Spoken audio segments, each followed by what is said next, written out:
Charlie Munger never had much patience for dressed-up economics. While analysts spent decades spinning complex theories about China's meteoric rise, the late vice chair of Berkshire Hathaway saw something far simpler. To Munger, the Chinese miracle wasn't a mystery. It was a combination of stolen blueprints and an unprecedented national work ethic. In a now-famous 2019 interview with Yahoo Finance, Munger stripped away the geopolitical noise. When asked for the secret to China's success, he didn't point to trade deficits or currency manipulation. He pointed to a small island nation and a massive pile of savings.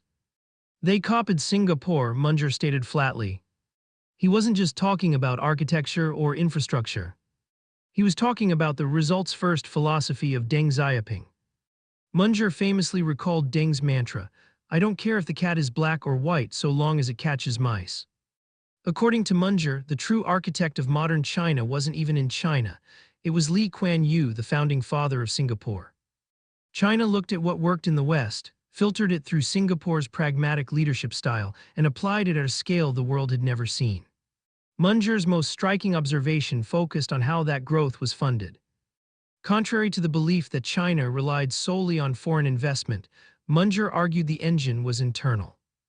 In the whole history of the world, no nation that big has ever advanced that fast. And they did it by having a bunch of poor people save half their income. To Munger, this was the ultimate competitive advantage.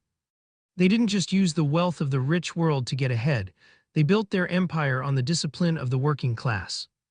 It wasn't a side detail, it was the entire mechanism.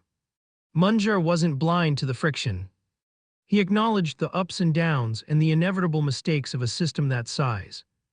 However, his conclusion remained rooted in common sense over ideology. He viewed the escalating tension between the U.S. and China with genuine concern, calling it stark raving madness for the world's two most powerful nations not to be friends.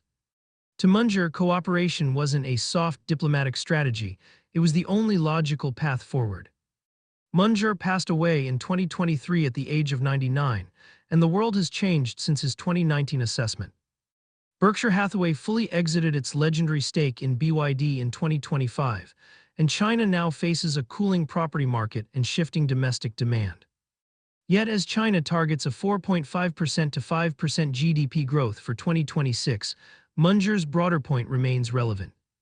He didn't bet on a perfect system, he bet on a pragmatic one.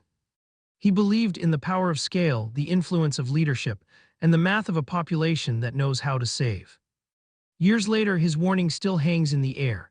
In a world of complex narratives, sometimes the simplest explanation and the most uncomfortable truths are the ones that actually matter.